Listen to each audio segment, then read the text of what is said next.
कुमारिघाटा दख'र एबसुआ गोलोम बोथोरनि बेसेन नाङै फोरोंथाय मावबादा खुंदों। गोलोम बोथोरनि बन्द'खौ नोजोर होनानै दुलाराय बर' फरायसा आफादा रायजोनि दाब दाब जायगाफोरावनो बेसेन नाङै फोरोंथायनि मावबादा खुंदों। फरायसाफोरखौ गोग्गो सोलोंथाय होनाय आरो गावनि रोंगौथिखौ बांहोनाय थांखिजों एबसुआ बे हाबाफारिखौ सिगांनिफ्रायनो लाबोदों। थिग बेबायदिनो तामुलपुर जिल्लानि बेन्दोङाव थानाय कुमारिघाटा दख'रा दुलाराय बर' फरायसा आफादाबो गोलोम बोथोरनि बेसेन नाङै फोरोंथाय मावबादा खुंदों। दावगांबारि गोजौ फरायसालियाव दिनैनिफ्राय जागायनानै फैगौ 20 जुलाइ खालारसिम खुंजागोन बे गोलोम बोथोरनि बेसेन नाङै फोरोंथाय मावबादाया 9 आरो 10 थाखोआव फरायबाय थानाय दाब दाब जायगानि गुबुन गुबुन फरायसालिनि फरायसाफोरानो बेहाय बाहागो लाफैनो हागोन। गाहायै गोरलै सानखान्थि, गोरलै बिगियान आरो इंराजि ग्रामार बे मोनथाम आयदाखौ लानानै फोरोंथाय होगोन। दिनै मोनसे हाबाफारिनि गेजेरजों कुमारिघाटा दख'रा एबसुनि आफादगिरि सुक्लेश्वर दैमारी आफाद सामलायनायजों तामुलपुर जिल्ला एबसुनि आफादगिरि बानेश्वर नार्जारिया गोलोम बोथोरनि बेसेन नाङै फोरोंथाय मावबादाखौ बेखेवनानै होयो। थारैनो दिनै तामुलपुर जिल्ला दुलाराय बर'सा आफादनि सिङावनो गोग्लैनाय जे कुमारिघाटा दख'रा दुलाराय बर'सा आफादनि बानजायनायाव नैबे दावगांबारि गोजौ बर' फरायसालियाव जि गोलोम बोथोरनि बन्द'आव बेसेन नाङै फरायफारि फोरोंजेननायनि जे बेखेवजेननाय हाबाफारि बेवहाय आङो बे हाबाफारिखौ बेखेवजेननाय महरै बाहागो लानो मोननानै आङो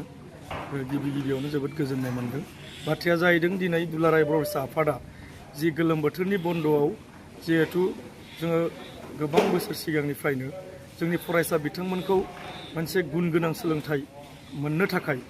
आरो अराय सम सोलोंथाइनि बिथिंजोंनो फरायसा बिथांमोना जाहाथे गोलोम बोथोरनि बन्द'आवबो फरायनायखौ जाहाथे गेप लाखिया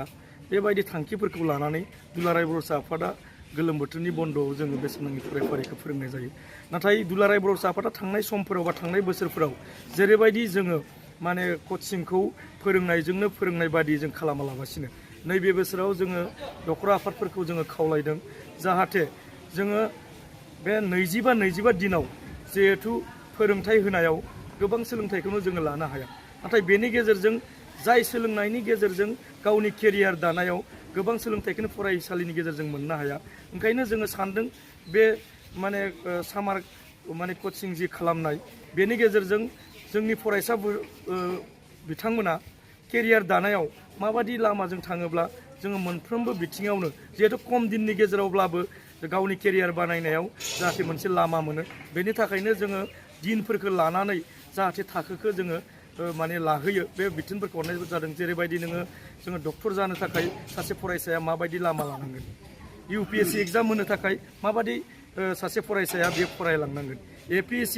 बा इन्जिनियार लेक्सारार बा सासे सिम्पल BSc जानो थाखायबो माबादि लामाजों थांनांगोन बेनि सायाव आलादा आलादायै मोनसे मटिभेसन प्रग्राम लानो थाखायबो दिनै दुलाराय बर' फरायसा आफादा थांखि लादों। तामुलपुर जिल्लाया दख'रा आफादफोरखौ बेबायदि बिथोन होनाय जादों आरो जोंनि जि मोनसे टारगेट दिनै तामुलपुर जिल्ला दुलाराय बर' फरायसा आफादा बेखौनो जोङो बुंनांगोन जोंनि बे हाबाफारि लानायनि गेजेरजों जोंनि बर' रायजो राजाया कनसियास जादों सोलोंथाइनि बिथिङाव, गार्जेनफोरा कनसियास जादों आरो बेखौनो लानानै दिनै जोङो साबायखर बावनांगोन जे जिल्लानि जि गार्जेनफोरनि नाजानाय फरायसाफोरनि नाजानाय जोंनि दुलाराय बर' आफाद बा बर' रायजो राजा मेलेमजिबि बेवहाय दिनैनि जि बेखेवजेननाय हाबाफारि जोङो मालाबा सानो एबसुआ खामानि मावदों होननानै खालि बले एबसुनिल' खामानि होननानै सानो, नाथाय दिनै बेवहाय ओरैबायदि जोंनि सान्थौगिरिफोरा बाहागो लादों जाय मोनसे फोरोंगिरिबो खामानि मावो UN एकाडेमि बायदिखौ सालायनाय बलराम बर' सारमोन बायदि नबिन राभा बिथांमोना सासे सोलोंथाइगिरि जेराव मनेस्वर माने बर' बिथांमोन बायदिया बेवहाय बाहागो लानानै बेनो मोनसे थुलुंगाखांनाय आरो जाय बिथांमोनखौ लानानै दिनै कुमारिघाटा ओनसोलाव मोजां रिजाल्ट